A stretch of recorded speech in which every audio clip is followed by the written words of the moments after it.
আবুল সরকার যে আল্লাহর নামে কটূক্তি করেছে তাকে দৃষ্টান্তমূলক শাস্তি দিতে হবে, পাখির কাছে দিতে হবে।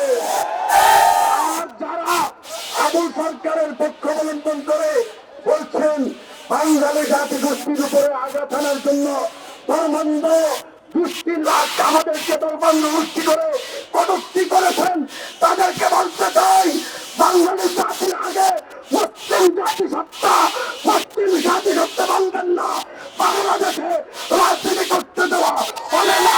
আপনারা জানেন বাংলাদেশ সংখ্যাগরিষ্ঠ মুসলিম দেশ। এদেশে হাজারো লাখো মসজিদ অবস্থিত। এদেশে কোটি কোটি মানুষের অন্তরের ভিতরে আল্লাহ আল্লাহ রাসূলের প্রেম বিদ্যমান। এদেশের মানুষের প্রতিদিন মানুষের সকাল হয় আযানের ধ্বনিতে, আল্লাহু আকবারের ধ্বনিতে।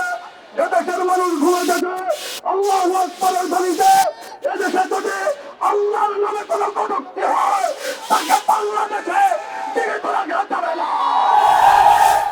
খবরের কাগজ, নিখাদ, নির্ভীক, নিরপেক্ষ।